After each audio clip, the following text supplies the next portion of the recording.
അസ്സലാമു അലൈക്കും വറഹ്മത്തുള്ളാഹി വബറകാതുഹു. പ്രിയപ്പെട്ടവരെ, ഇസ്ലാം ലളിതം സുന്ദരം കലോത്സവ പരിപാടികൾ അവസാനിക്കുമ്പോൾ പതിവ് പോലെ വീണ്ടും ചില വിവാദങ്ങൾക്ക് അത് തിരികൊളുത്തിയിരിക്കുകയാണ്. പ്രത്യയശാസ്ത്രപരമായ പരീക്ഷണം എന്നാണ് ലേഖനത്തിൽ സംവിധാനത്തെക്കുറിച്ച് പ്രസിഡന്റ് എഴുതി വച്ചത്. ഒരു സെഷൻ്റെ ഉദ്ഘാടന ചടങ്ങിൽ ആ പ്രയോഗം അദ്ദേഹം ആവർത്തിക്കുകയും ചെയ്തു. പ്രത്യയശാസ്ത്രപരമായ പരീക്ഷണം. ശേഷം ജനറൽ സെക്രട്ടറിയുടെ വിഷയാവതരണം നടക്കുമ്പോൾ പ്രസിഡന്റിൻ്റെ വാക്കിനെ അടിവരയിട്ടുകൊണ്ട് അദ്ദേഹം അത് വീണ്ടും ഓർമ്മിപ്പിച്ചു. ഇതൊരു പ്രത്യയശാസ്ത്രപരമായ പരീക്ഷണമാണ്. ശരിയാണ്, ഇതൊരു പ്രത്യയശാസ്ത്രപരമായ പരീക്ഷണം തന്നെയാണ് എന്ന് ഓരോ കലോത്സവങ്ങൾ കഴിയുമ്പോഴും കൂടുതൽ കൂടുതൽ ഉമ്മത്തിനെ അത് ബോധ്യപ്പെടുത്തിക്കൊണ്ടിരിക്കുന്നു. ഒരു വടവൃക്ഷം, ആഴത്തിൽ വേരുകളുള്ള, ആകാശമുട്ടെ ഉയർന്നു നിൽക്കുന്ന, ഒരുപാട് ശിഖരങ്ങളും ചില്ലകളുമൊക്കെയുള്ള ഒരു മഹാവൃക്ഷം, ആ മരം വെട്ടിത്തള്ളിയിടണമെങ്കിൽ ആദ്യം അതിൻ്റെ കൊമ്പുകളെ, അതിൻ്റെ ചില്ലകളെ വെട്ടിച്ചായ്ക്കുന്ന ഒരു രീതിയുണ്ട്. അതെല്ലാം ഒതുക്കിയതിൻ്റെ ശേഷമാണ് പിന്നെ മരം അതിൻ്റെ വെട്ടി ഒഴിവാക്കുക. അതിൻ്റെ ഏറ്റവും അവസാനമാണ് അതിൻ്റെ വേര് മൊത്തം പിഴുതെടുക്കുന്ന ഒരു സാഹചര്യം ഉണ്ടാവുക. അപ്പോൾ ആദ്യം ചെയ്യേണ്ട പണി ചില്ലകൾ ഓരോന്നും വെട്ടി ഒതുക്കുക എന്നതാണ്. പ്രത്യയശാസ്ത്രപരമായ പരീക്ഷണത്തിൻ്റെ ലബോറട്ടറിയിൽ ആ പരീക്ഷണം വളരെ വിജയകരമായി മുന്നോട്ട് പോകുന്നുണ്ട് എന്നറിഞ്ഞതിൽ നമുക്ക് അതിയായി സന്തോഷിക്കണമോ സങ്കടപ്പെടണമോ എന്നതാണ് ബാക്കിയാകുന്ന ഒരു ചോദ്യം. കുറച്ചു മുമ്പ് മറ്റൊരു കലോത്സവ വേദിയിൽ ഒരു സ്കിറ്റ് പ്രസൻറ്റേഷൻ നടന്നിരുന്നു. അന്ന് ഒരു വാഹനം അപകടപ്പെടുന്നു. ആ വാഹനം അപകടപ്പെടുന്നതിൻ്റെ പരിസരത്ത് മദ്യപിച്ചു കൊണ്ടിരിക്കുകയായിരുന്ന രണ്ട് മദ്യപാനികൾ. എന്നാൽ നോർമലായി നടക്കുന്ന കുറച്ചാളുകൾ, അവരും ആ ആക്സിഡൻറ്റ് നടന്ന പരിസരത്തുണ്ട്. പക്ഷേ അവരെല്ലാവരും തിരിഞ്ഞു നോക്കാതിരിക്കുകയും അപകടപ്പെട്ട ഭാഗത്ത് കേവലം കാഴ്ചക്കാരായി മാറുകയും ഒക്കെ ചെയ്തപ്പോൾ അവിടെ മദ്യപിച്ചുകൊണ്ടിരിക്കുന്ന രണ്ട് ചെറുപ്പക്കാർ വന്ന് അവരെ രക്ഷപ്പെടുത്തുന്ന ഒരു ദൃശ്യാവിഷ്കാരം, ഒരു സ്കിറ്റായി അതിൻ്റെ ഒരു പ്രസൻറ്റേഷൻ ഇതുപോലെ പ്രത്യയശാസ്ത്രപരമായ ഒരു പരീക്ഷണ വേദിയിൽ നടന്നിരുന്നു. അന്നൊരുപാട് വിമർശനങ്ങൾക്ക് അത് വിധേയമായി. കാരണം ഉമ്മത്ത് ചെല്ലും ചെലവും കൊടുത്ത് വളർത്തുന്ന മക്കൾ നാടകങ്ങളും സിനിമകളുമൊക്കെ മാതൃകയാക്കിയുള്ള ഒരു പുതിയ രീതിശാസ്ത്രങ്ങൾക്ക് തുടക്കം കുറിക്കുമ്പോൾ അത് ഉൾക്കൊള്ളാനുള്ള ഉമ്മത്തിൻ്റെ മനോവിഷമം, കാലങ്ങളായി പൈതൃകമായി പോന്നിരുന്ന രീതികളോട് മുഖം തിരിഞ്ഞുകൊണ്ടുള്ള പുതിയ രീതികളെ അവലംബിക്കുമ്പോൾ, എന്നാൽ അതിന് പ്രാമാണികമായി അടിത്തറയില്ലാത്തത് കൂടിയാകുമ്പോൾ സ്വാഭാവികമായും ഉമ്മത്തിൻ്റെ പ്രതികരണം പ്രതികൂലമാകുമെന്നത് പറയേണ്ടതില്ലല്ലോ. ഏതായാലും വിമർശനങ്ങൾ ഏറെ വന്നു. ആ വിമർശനങ്ങൾക്കൊക്കെ ശേഷമാണ് പിന്നീട് കുന്നത്തെ ഷാപ്പ് നമ്മുടെ മുൻപിലേക്ക് ഒരു ലിറ്ററേച്ചർ ഫെസ്റ്റിവലിലൂടെ കടന്നു വരുന്നത്. അന്ന് നമ്മുടെ പ്രസിദ്ധമായ കോഴിക്കോട് ബീച്ച് DJ പാർട്ടിയെ വെല്ലും വിധത്തിലുള്ള പാട്ടുകളും കൂത്തുകളുമായി ഒരു പ്രത്യയശാസ്ത്രപരമായ പരീക്ഷണ വേദിയായി അവതരിപ്പിക്കപ്പെട്ടത് നമ്മൾ കണ്ടു. അതിൻ്റെ പ്രചാരകരെല്ലാം സമുദായത്തിൽ, സമൂഹത്തിൽ ഉന്നത നിലവാരം വെച്ചു പുലർത്തുന്ന വലിയ നേതാക്കളായിരുന്നു. അവരൊക്കെ കുറച്ചു മുമ്പ് തന്നെ അതിൻ്റെ ലോഗോ, അതിൻ്റെ എംബ്ലങ്ങളെല്ലാം പരസ്യപ്പെടുത്തിക്കൊണ്ട് എന്തോ ഒന്ന് ഇവിടെ സംഭവിക്കാൻ പോകുന്നു എന്ന് വലിയ ആകാംക്ഷ മുറ്റി നിൽക്കുന്ന ഒരവസ്ഥയിലേക്ക് പ്രേക്ഷകരുടെ, സമൂഹത്തിൻ്റെ മനസ്സുകളെ ഒരു മുൾമുനയിൽ നിർത്തിയതിൻ്റെ ശേഷമാണ് തിരശീലക്ക് പുറകിൽ നിന്ന് അത് ബീച്ചിലേക്ക് പരീക്ഷണ വിധേയമായി കടന്നു വരുന്നത്. അവിടെയാണ് കുന്നത്തെ ഷാപ്പ് അന്ന് നമ്മളെല്ലാവരും കൂടുതൽ ആവേശത്തോടെ കേട്ടതും കണ്ടതുമൊക്കെ. പ്രത്യയശാസ്ത്രപരമായ പരീക്ഷണങ്ങൾക്ക് നിരന്തരം നമ്മുടെ ലളിതസുന്ദരമായ ഇസ്ലാമിൻ്റെ ഭൂമികയിൽ അതിനുള്ള അവസരങ്ങൾ കൂടുതൽ ഒരുക്കുന്നതും അതിനുവേണ്ടി വലിയ സന്നാഹം കൂടെ നിന്നുകൊണ്ട് അതിനെ പ്രോത്സാഹിപ്പിക്കുന്നതും നമുക്ക് കാണാൻ കഴിയും. തീർച്ചയായും പ്രോത്സാഹിപ്പിക്കുന്ന ആളുകൾ ചില്ലകൾ വെട്ടിയൊതുക്കുകയാണ്, കൊമ്പുകൾ വെട്ടിമുറിച്ച് ഒതുക്കി വെക്കാൻ സഹായിക്കുകയാണ്. അവസാനം ഈ മഹാവൃക്ഷം അസ്ലുഹ സാബിത്തും ഫറഉഹ ഫിസ്സമാ എന്ന് പറഞ്ഞ ഈ മഹാവൃക്ഷം അതിനെ പാടെ വെട്ടി ചായ്ക്കാനുള്ള അണിയറയിലുള്ള പ്രോത്സാഹനങ്ങളാണ് നൽകപ്പെടുന്നത്. അത് വളരെ മനോഹരമായി അരങ്ങത്ത് തകർത്തഭിനയിച്ചു കൊണ്ടിരിക്കുകയാണ് ചിലർ. അതിൻ്റെ ക്യാപ്ഷനാവട്ടെ ഇസ്ലാം ലളിതം സുന്ദരം. ഏതാണെങ്കിലും പുതുതലമുറ ആഗ്രഹിക്കുന്ന നിലക്ക് അവരെ ഇത്തരം കലാലയങ്ങളിലേക്ക് ആകൃഷ്ടരാക്കും വിധം അതിൻ്റെ സംവിധാനങ്ങളെ പാകപ്പെടുത്താൻ ബന്ധപ്പെട്ടവർക്ക് സാധിക്കുന്നുണ്ട്, ബന്ധപ്പെട്ടവർ കിണഞ്ഞ് ശ്രമിക്കുന്നുണ്ട് എന്നത് ഇതിൻ്റെ ഒരു തെളിവ് കൂടിയാണ്. അടുത്ത അധ്യയന വർഷമൊക്കെ ആകുമ്പോഴേക്ക് ഇത്തരം സംവിധാനങ്ങളിലേക്ക് സമുദായത്തിൽ നിന്ന് ന്യൂജൻ കുത്തൊഴുക്കുണ്ടാകുമെന്നും പ്രതീക്ഷിക്കാവുന്നതാണ്. കാരണം അവർക്ക് കൂടെ വേണ്ട വിധത്തിലുള്ള വിഭവങ്ങൾ ഒരുക്കിയാണല്ലോ കാത്തിരിക്കുന്നത്. 154 അഫിലിയേറ്റഡ് സ്ഥാപനങ്ങൾ ഉണ്ടായിരുന്നിടത്ത് ദീർഘവീക്ഷണത്തോടു കൂടെ സമസ്ത കേരള ജംഇയ്യത്തുൽ ഉലമ പറഞ്ഞു, ഇതിൻ്റെ പോക്ക് അപകടത്തിലേക്കാണ്. ശ്രദ്ധിച്ചിട്ടില്ലെങ്കിൽ വലിയ അപകടങ്ങൾ ഇതുമൂലം ഉണ്ടാകും എന്ന് സൂചന നൽകിയപ്പോൾ 100ഓളം സ്ഥാപനങ്ങൾ അതിൽ നിന്ന് മാറി നിന്നു എന്നും കലോത്സവ വേദിയിൽ തന്നെ സാക്ഷ്യപ്പെടുത്തുന്നുണ്ട്. എന്തുകൊണ്ടാണ് സമസ്ത കേരള ജംഇയ്യത്തുൽ ഉലമ ഈ പ്രസ്ഥാനത്തെ കൈയൊഴിഞ്ഞത്, ഈ ഒരു വിദ്യാഭ്യാസ സമ്പ്രദായത്തെ നിരുത്സാഹപ്പെടുത്തിയത്, അതിന് ചില നിയന്ത്രണങ്ങൾ കൊണ്ടുവരണമെന്ന് വാശി പിടിച്ചത്? ഒരു പരാതിയുണ്ടായിരുന്നല്ലോ, അതെന്തുകൊണ്ട് ഒരുപാട് സംവിധാനങ്ങൾ ഒരുപാട് സ്ഥാപനങ്ങളൊക്കെ ഉണ്ടായിട്ട് ഞങ്ങൾക്ക് മാത്രം എന്തേ പെരുമാറ്റച്ചട്ടം, ഞങ്ങൾക്ക് മാത്രം എന്തേ പ്രത്യേകം നിയന്ത്രണങ്ങൾ? ഈ ചോദ്യങ്ങൾ പ്രസക്തമാണ് എന്ന് അഭിപ്രായപ്പെട്ടിരുന്നവർ പോലും ഉണ്ടായിരുന്നു.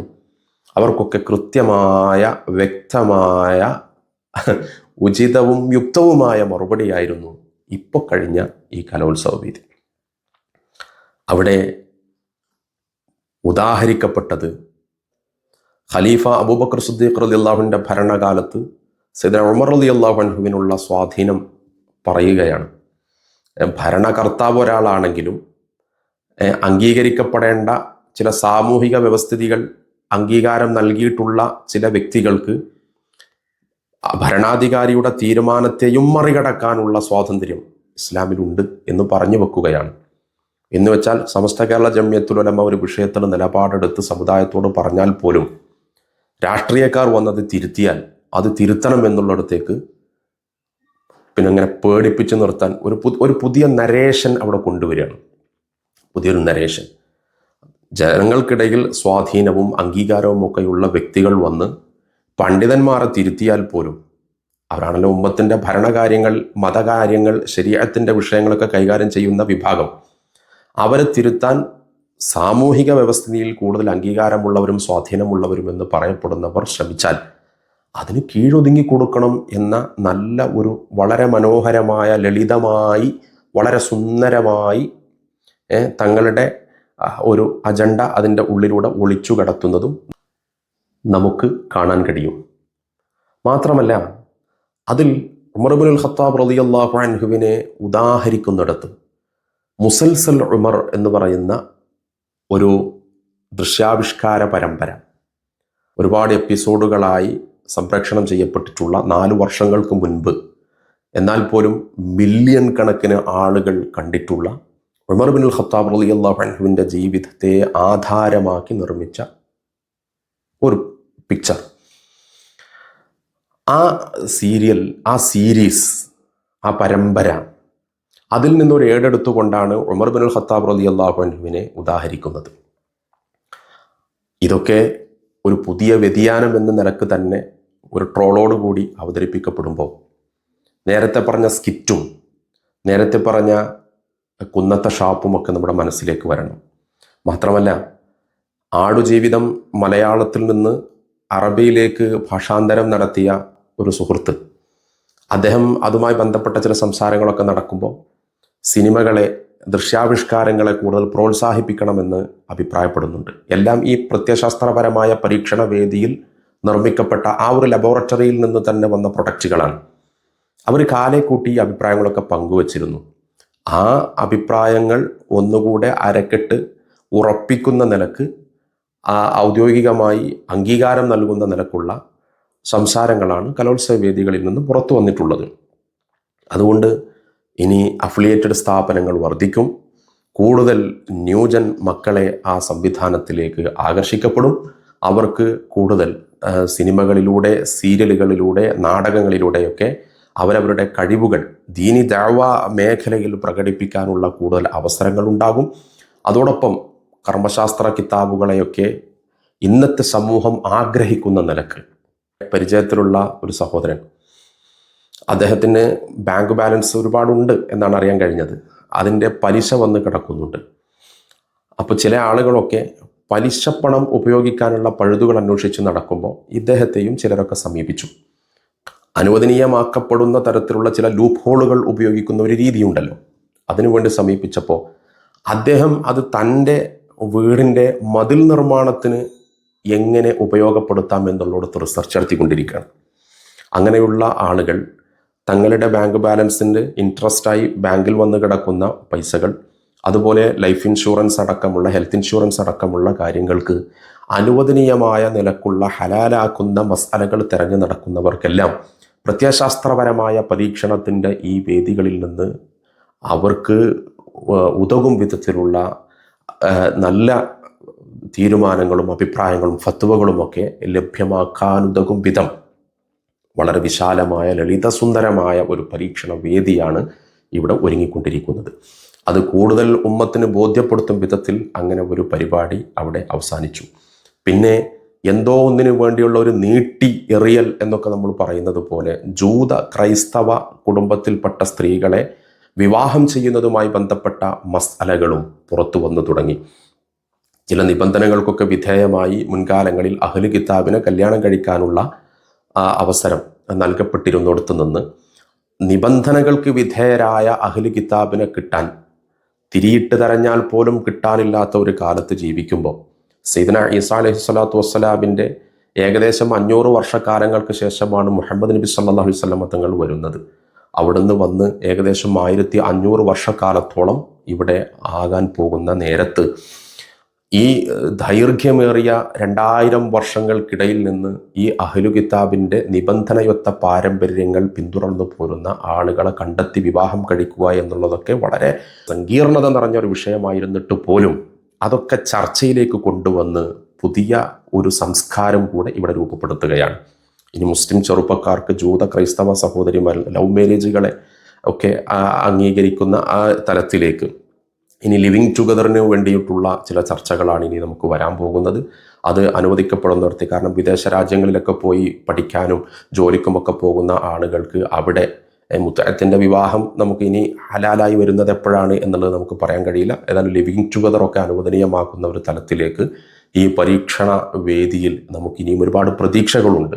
ഉമ്മത്തിന് വലിയ പ്രതീക്ഷകളാണുള്ളത്. ഏതാണെങ്കിലും ബഹുമാനപ്പെട്ട സമസ്ത കേരള ജംഇയ്യത്തുൽ ഉലമയുടെ ദീർഘവീക്ഷണം ചെറുതല്ല, നിസ്സാരമല്ല, തള്ളിക്കളയേണ്ടതല്ല എന്ന് ഒരിക്കൽ കൂടി അരക്കെട്ടുറപ്പിച്ചു തന്ന പ്രത്യയശാസ്ത്ര ലബോറട്ടറിയിലെ ബഹുമാന്യരായ പ്രൊഫസർമാർക്ക് ഹാറ്റ്സ് ഓഫ്. ഭരണത്തിന്റെ ഭാഗമാകരുത് ജുഡീഷ്യറി എന്ന് നിലപാടെടുത്തു ഉമർ ഇബ്നുൽ ഖത്താബ് റളിയല്ലാഹു അൻഹു. പിന്നെ ഇതൊക്കെ നമ്മൾ മനസ്സിലാക്കാൻ വേണ്ടി പറയുന്നതാണ്. ജൂത ക്രിസ്ത്യാനികളുടെ സ്ത്രീകളെ കല്യാണം ചെയ്യുന്നത് പാടില്ല എന്ന് നിയമം പുറപ്പെടുവിച്ചു. അതെല്ലാ കാലത്തും പറ്റൂല എന്നൊന്നും അതിന്റെ അർത്ഥം, അള്ളാന്റെ കിതാബിലുള്ളതാണ്. പക്ഷെ അന്നത്തെ ഒരു കോണ്ടസ്റ്റിൽ ആളുകളൊക്കെ ജൂത ക്രിസ്ത്യാനികളെ കല്യാണം ചെയ്യാൻ പോയി തുടങ്ങിയപ്പോ അതിപ്പോ വേണ്ട എന്ന് പുതു മുസ്ലിമീങ്ങൾക്ക് ഖുർആൻ 8 കൂട്ടർക്ക് സക്കാത്ത് പറഞ്ഞിട്ടുണ്ട്. അതിലൊരു കൂട്ടരാണ് മുഅല്ലഫത്തുൽ ഖുലൂബ്. അവർക്കത് കൊടുക്കേണ്ടതില്ല എന്ന് പറഞ്ഞു. അങ്ങനെ പലതും ഉണ്ടായിട്ടുണ്ട്. സിദ്ദീഖ് റളിയല്ലാഹു അൻഹു പരമ്പരാഗതമായി സക്കാത്ത് വിഹിതം സ്വീകരിച്ചു കൊണ്ടിരിക്കുന്ന പുതിയ മുസ്ലിമീങ്ങൾ അവരവരുടെ പട്ടയം പുതുക്കാൻ അങ്ങനെ ഉണ്ടെന്നറിയില്ല. പിന്നെ അവരെ സാക്ഷിപത്രം പുതുക്കാൻ വേണ്ടി സിദ്ദീഖ് റളിയല്ലാഹുവിന്റെ അടുത്ത് നിന്ന് പുതുക്കി കൊടുത്തു. പക്ഷെ പുതുക്കി കൊടുത്തെങ്കിലും സിദ്ദീഖ് റളിയല്ലാഹു അൻഹുവിന് ഒരു സംശയം, ഞാൻ ഒപ്പിട്ട് തരാം, പക്ഷെ നിങ്ങൾ ഉമറിനെ ഒന്ന് കാണണമെന്ന് പറഞ്ഞു. ഉമർ റളിയല്ലാഹു അൻഹു അങ്ങാടിയിൽ ഇരിക്കുകയാണ്. അങ്ങാടിയിൽ ഇരിക്കുകയാണെന്ന് ഞാൻ പറയുന്നത് മുസൽസൽ ഉമറിൽ അങ്ങനെയാണ്. അപ്പൊ മുസൽസൽ ഉമർ തെളിവാകുക എന്നുള്ളതാണ്. അതൊരു വലിയ വ്യതിയാനമാണ്. മുസൽസൽ ഉമർ ഉണ്ടാക്കിയിട്ടുള്ളത് ചരിത്ര രേഖകൾ കണിശമായി പരിശോധിച്ച് അതിനെ അവലംബമാക്കിയിട്ടാണെന്ന് പറഞ്ഞിട്ടുണ്ട്. വലിയ വലിയ പണ്ഡിതന്മാരൊക്കെയാണ് അതിന്റെ പിന്നിലുള്ളത്. ചരിത്രപരമായ വസ്തുതകൾ ശരിയാണോ എന്നുള്ളത് പറഞ്ഞത്. ചുരുക്കത്തിൽ ഉമർ റളിയല്ലാഹു അൻഹു അങ്ങാടിയിലിരിക്കുമ്പോ ഈ രണ്ടാൾക്കാര് ഞങ്ങൾക്ക് സക്കാത്ത് വിഹിതം പുതുക്കി കിട്ടിയിട്ടുണ്ട്, രാഷ്ട്രപതി ഒപ്പിട്ടിരിക്കണ്, നിങ്ങളൊന്ന് കാണിക്കാൻ പറഞ്ഞിരിക്കണ നോക്കട്ടെ എന്ന് പറഞ്ഞു. ചീന്തി കണ്ടിട്ടു. എന്നിട്ട് ക്ഷുഭിതനായി സിദ്ദീഖ് എന്നൊരിടത്തേക്ക് അപ്പോത്തിന് മറ്റൊരു എത്തി. അവര് പറഞ്ഞു, താങ്കളാണോ ഭരിക്കുന്നത് ഉമറാണോ? താങ്കൾ ഖലീഫത്തു ഉമർ. സിദ്ദീഖ് റളിയല്ലാഹു അൻഹു വളരെ കൂളായിട്ട് പറഞ്ഞേ, അത് മൂപ്പര് തന്നെയാണ്, ഉമർ തന്നെയാണ് ഇവിടെ ഭരിക്കുന്നത്. സഹിഷ്ണുത എന്താണ് നടക്കുന്നത് എന്നുള്ള തിരിച്ചറിവ്. പറ്റില്ല എന്ന് പറഞ്ഞു ഉമർ റളിയല്ലാഹു അൻഹു ചീന്തിയിട്ടു. സിദ്ദീഖ് റളിയല്ലാഹു അൻഹു പറഞ്ഞത്, ഇതൊക്കെ ഇങ്ങനെ തിരിയുന്നയാൾ, കൂടുതൽ ഗ്രഹിക്കാൻ പറ്റുന്നയാൾ താങ്കളാണ്. അതുകൊണ്ടാണ് ഞാൻ ഖലീഫയാകുന്നില്ല, താങ്കൾ ഖലീഫയാകണമെന്ന് ഞാൻ പറഞ്ഞുകൊണ്ടിരുന്നത് എന്ന് സിദ്ദീഖ് റളിയല്ലാഹു അൻഹു റളിയല്ലാഹു പറഞ്ഞു. ചുരുക്കത്തിൽ ഗ്രഹിക്കുക എന്ന് പറയുന്നത് വളരെ പ്രധാനമാണ്.